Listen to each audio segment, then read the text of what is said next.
Return of the King closes with a song called Into the West, and that song has a very interesting background in terms of how it was inspired.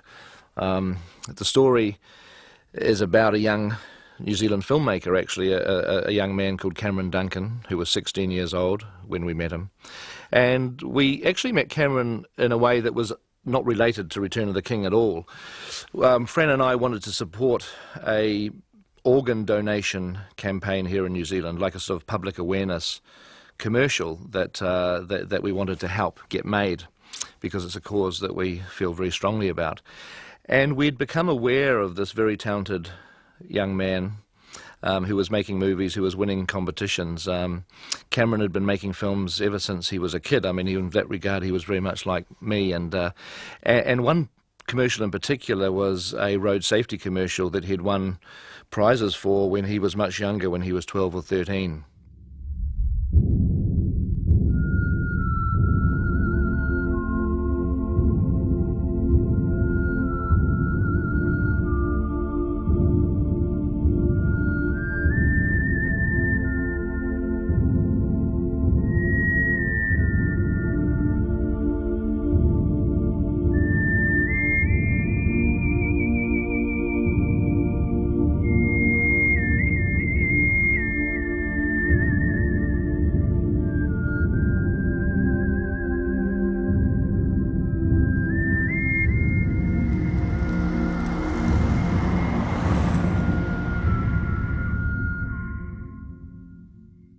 So we were very impressed with Cameron's work, and we thought that it would be great to invite Cameron to actually make this organ donation commercial, because it was a chance to as well as supporting the campaign, to actually give support to a young filmmaker as well. So we had this plan of inviting Cameron to make this commercial, of getting some volunteers from the Return of the King crew to help film it during the weekends, and we were going to use our equipment and cameras and kind of do this thing. So we contacted Cameron about this, and we found out something that Cameron had just experienced that we had no idea about, and he had contracted cancer. Well, in October 2001, Cameron was a softball pitcher, and we were about to go into the softball season. We were just warming up, and that's when Cameron noticed a lump on his knee and an ache in his left knee. So we started going to the doctors to see what was wrong with him, and by February 2002, they diagnosed it as osteosarcoma. Well, that was a huge thing for me. I was told that I would never play softball again, which is, really, when you spend your whole life devoted to something and just have it end in a day, it was really shocking. So I, against my doctor's orders to not play the next day, on the Saturday, I played my last game, which is a very emotional game. And you told your teammates? Yep, I told them there. I asked them if they could play their guts out for me, because this could possibly be my last game, or, the last time they'd see me. And we had no idea about this, and what he said to us was that he was clear. He'd gone through a very horrible chemotherapy regime, and it was looking good for him, that he was obviously really excited about doing the organ donation campaign. And he just happened to mention that he'd finished a film, a short film that he'd made about his experiences as a cancer patient. I thought, why not write about it? It's a good story. I have a good story on my hands, and it'd be good to be, to speak for people who have no voice, He was aiming at things like the incarceration and the freedom that he'd lost, and he wanted to inspire particularly his closest friends, because they were softballers and they didn't appreciate the fact that they could run and walk, and he wanted to tell them, be grateful for what you've got, because by this time he was in a wheelchair. Freedom is taken so much for granted. And you don't appreciate the small things that you have. My number is TFK 6498. A number which was printed on all my records since the beginning of my life here on this very earth. Sentenced to imprisonment. I didn't kill anybody. I didn't perform a crime. Hell, I've never even drunk a drop of liquor, nor smoked a cigarette, never looked twice at drugs. I'm what you call a 100% straight shooter, but I'm in here. This hellhole, my personal four-wall prison. All because of this. This thing, this demon I must care for and nurture, for this is why I'm here. It's amazing how something so simple can destroy so much. The meals here are horrible. Everybody says it. It's amazing how much a human being will endure just to survive. It's always the same here. Always. I have a tendency to feel sorry for myself, but I'm constantly reminded of the others who join me here. These people. They're only young. They too have committed no crime. For everyone here is innocent. I go through the day in, day out routine. The head guard is so punctual. He comes in on every morning, binds me to my room. It's a punishment I must face as part of my sentence. It's like kryptonite to Superman. I hate it. The only thing I have to go by is that it's all for my own good. I suppose it's my fault I'm in here. For years I've spent toying with fate. Maybe fate has chosen to toy with me, in which case fate has served its purpose well. I was so free. The world, my playground, the soil, my arena. Fate has pushed me so far as to see my life teeter on the edge of a building. But I would never jump. I live for my peers, for the people I love. For when I die, it is not me who will be affected. It's the ones I leave behind. This would probably be the only goddamn prison that leaves their doors unlocked. It's a torture that each inmate must face, but I dare not leave, not even for freedom. The worst part about being in here is how time ticks by incessantly, so slowly. Being caged doesn't mean that time stops, for we all live our lives by the clock, and so too do I live mine, but much slower. Seconds feel like minutes, minutes like hours, hours like days, days like months. It's like chasing a rainbow to no resolve. You just chase it. I found the best way to pass the time is to sleep, because when I sleep I dream, and when I dream I can rise above the walls of the prison. I dream of waking up among lilies and getting that feeling in my body that only comes when you're by yourself. I dream of the simple things that possess so much beauty for even the most unfortunate man. I dream of listening to the whisper of my breathing, paying attention to the function more so than at any routine moment. I dream of seeing things so beautiful that it hurts to watch them. Freedom is taken so much for granted when you don't appreciate the small things that you have. You know, the hardest part about dreaming is having to wake up.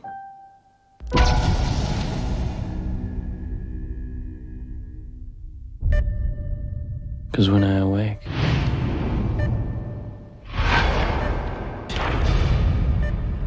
I'm still here.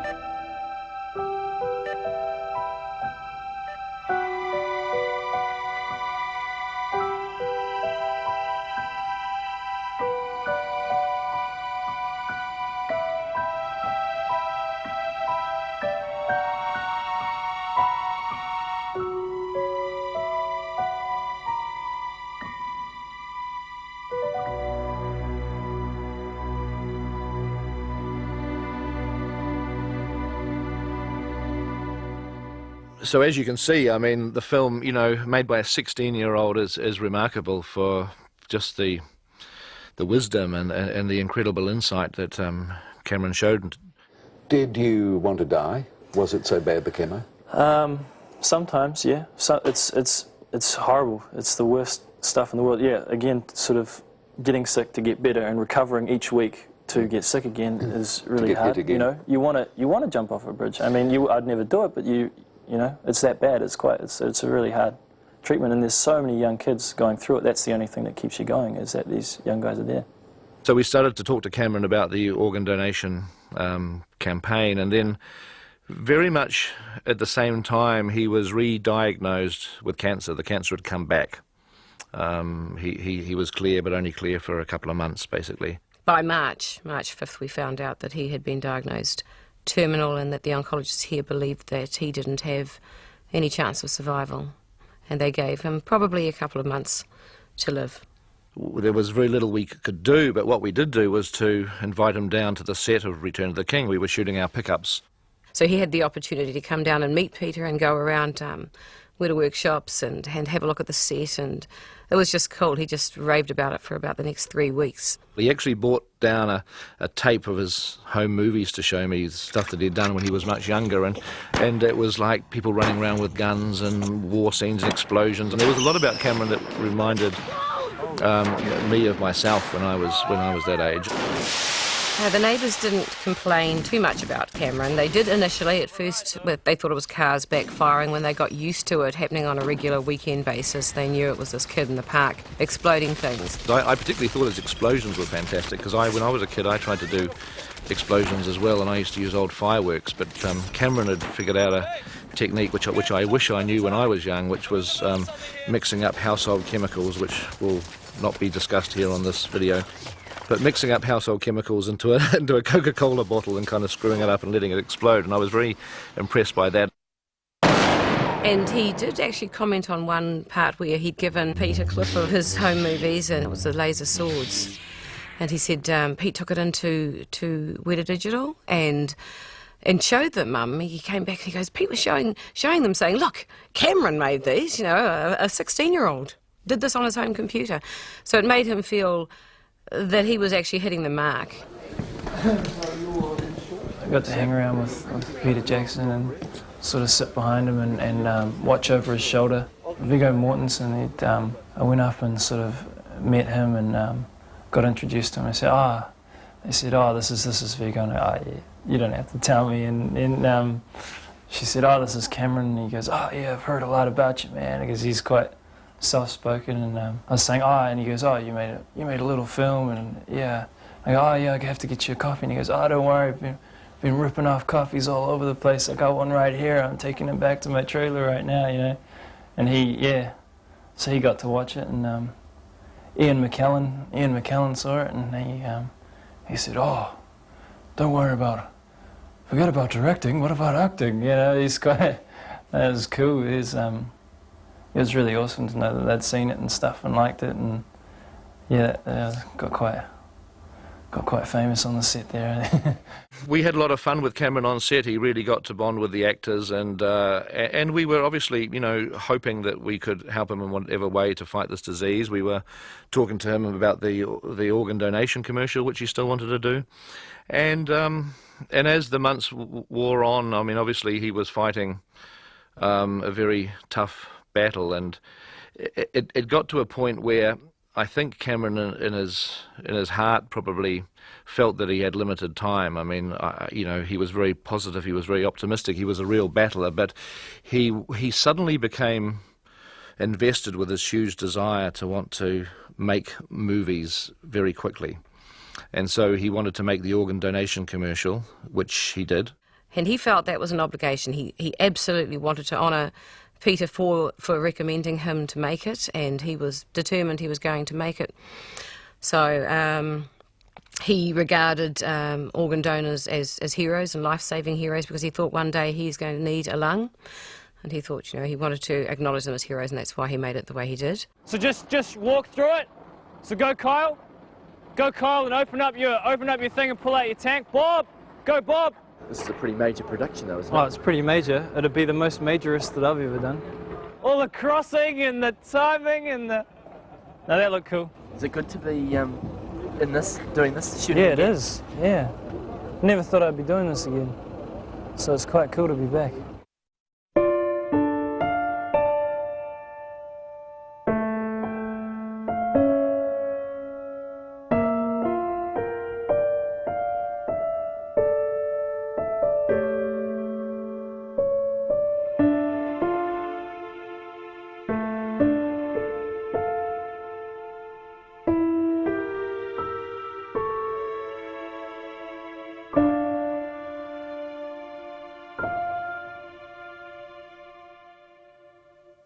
And more remarkable than that is a film called Strike Zone, which he did. Now, Strike Zone was made when Cameron was undergoing what was essentially his last round of chemotherapy, and he was incredibly ill. He wrote the film during one bout of chemotherapy, you know, very sick, in bed. When the chemo had a break for 2 or 3 weeks between the bouts of chemo, he gathered enough strength to get out of hospital bed and to actually undertake this shoot, which had night shoots. It was raining, it had war scenes, it was this technically difficult little film to make. And I remember talking to him just after he'd finished the movie, and I was in England doing the music at this stage for Return of the King. We were over in England, he was down here in New Zealand, and I asked him what it was like, how it went, and you know, he was sort of talking about the normal things that any filmmakers experience, about how difficult the night shoots were, how difficult the rain was, and the extras, and having to stage this softball match, actually, which is in the film. And then he sort of says, oh, and it was a real bummer because I right in the middle of it, I popped a hole in my lung, which was a result of this cancer had eroded his lungs away to such an extent that he popped a hole in his lung. And the way that he just threw it out there like it was just one of those other annoying things that happened during the shoot, I mean, was amazing. On day 3 of that shoot, or day 2 of that shoot, we actually shot something like, I think Cameron was up for 22 hours. And the actual shoot started around 3:30 in the afternoon and wrapped at 6:30 the following morning. And you know, that was amazing for a boy who was undergoing some pretty heavy chemotherapy treatment and carrying big tumours in his lungs, and had also popped a hole in his lung. And what's actually incredible is not just the fact that he made this movie under these conditions, but it's the actual quality of the film itself. And we should have a look at Strike Zone now and just be aware, I've told you of the way in which it was made, but, you know, forget that, just have a look at it as a piece of filmmaking.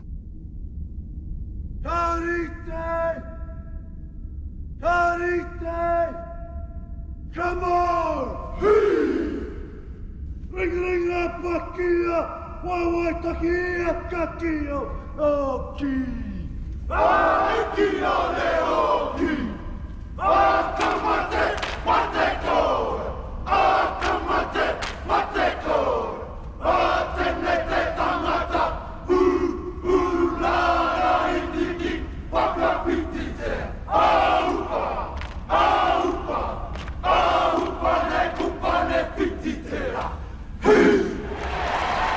Well, that kickstarts this game. Let's play ball! If you looked at us now, we look good. To think only 2 months ago we were the worst team in the league. Who would have known that love of the game could consume your life? Softball is a sport like cancer. It grows on you. Well, it's the best we could have hoped for. Your scans are clear. You're healthy. We'll see you again in 6 months. Hey, don't worry. Be happy. It's great news. Cameron, the doctor's ready to see you now. You play out the scenario in your head, hoping for a positive outcome, but that's often not the case. Cameron, it's not good news, I'm afraid. Reality sucks. You have around 25 metastatic lesions on both sides of your lungs. Chemotherapy would not be effective at this time. And from a curative point of view, well, we really are out of options. I'm sorry. And that was it. I tell you what, that was the saddest drive home of my life.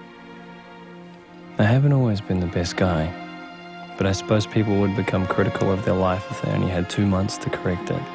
So I made myself a team, and I was to be the coach.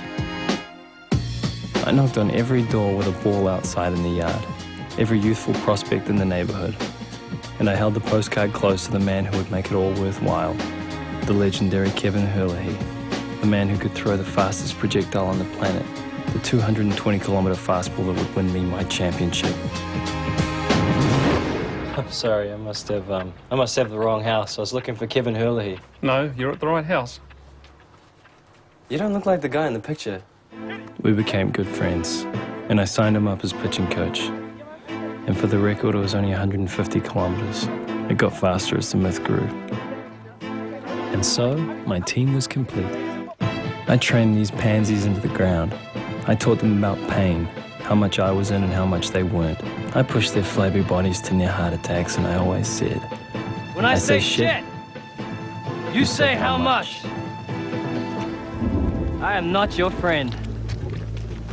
And that little voice in the back of your head, pushing you to work harder. Even when I'm not there. When I think of a team, I think of the camaraderie of a battalion in the war.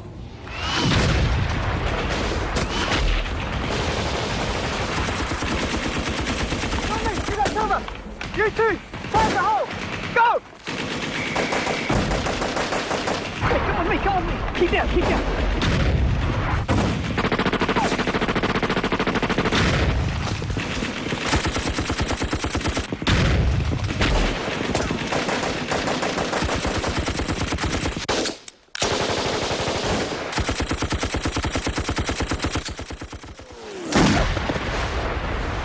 My men are soldiers, and the diamond is our battlefield. Softball is the game of life to me. There's something about the gracefulness of it all that makes it the greatest game on earth. Hey, Cam. We're down 2-1. We really need you to get out there and talk to the guys now, eh? Yeah. Sorry. Yeah, I'll talk to them. I'll talk to them.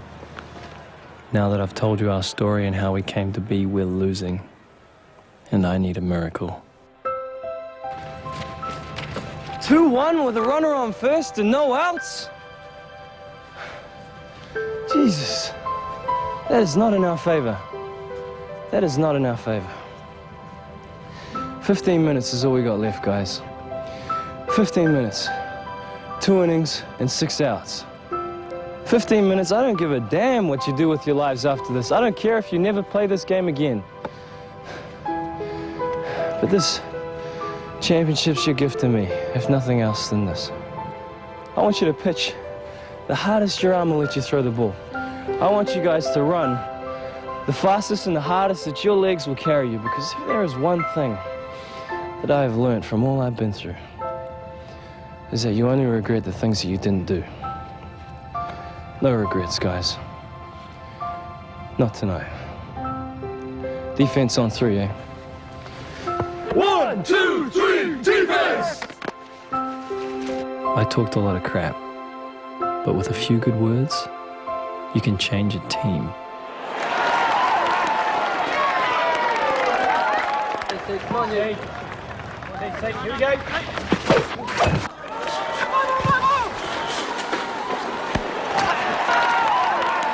It's unbelievable, folks. I've never, ever seen anything like that in my entire career. What a catch!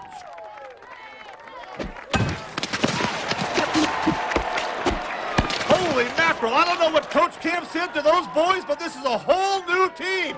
They are playing outstanding ball. Come on, come on. Come on now.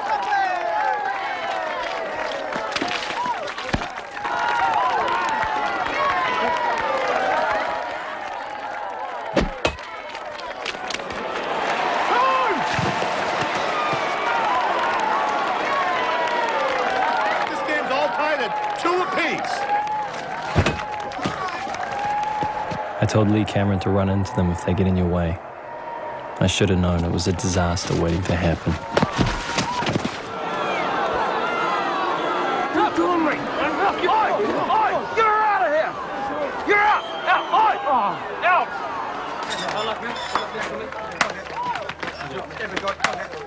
Okay, come on, Tina. Come on, Tina.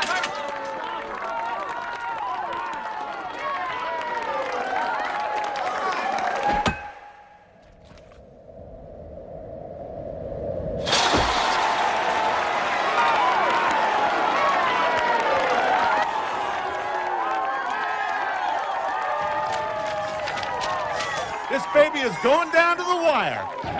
Sorry, pal. Kurt was always the show pony.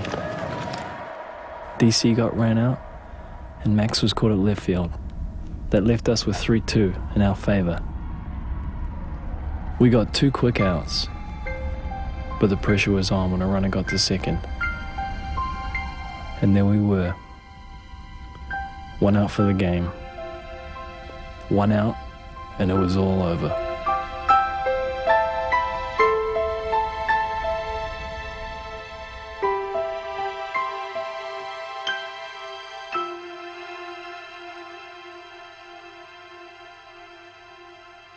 It was one of those plays that seemed to last for a lifetime. Lee Cameron may have been called out for charging on the bases earlier, but he won the game that night.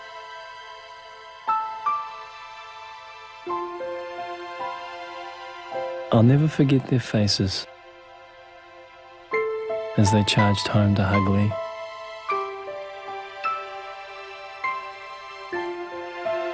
I wish I could have been there, but I never made it out to congratulate them.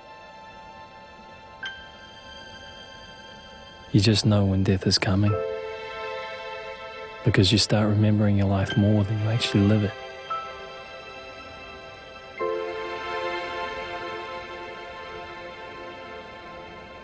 When your time is up, your time is up. And you just pray to God that you've done something worthwhile with your life.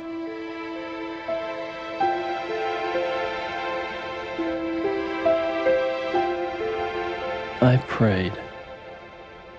prayed that the guys would never forget this night and what we had. This was our championship, and this was their gift to me. They chose me a spot on the hill so I could guard the field as the seasons passed time and time again. To bring a team of men together like that is something short of magic. I hope I'll be missed, and I want people to cry at my funeral. But the one thing that I don't want to be is I don't want to be forgotten. And I think I've done a pretty good job of that.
There's a part in Strike Zone where Cameron makes us all face the reality that he was facing. Cameron was very much a realist. In fact, one of his school teachers felt he was a young philosopher. He really looked deeply into what was going on in his life and this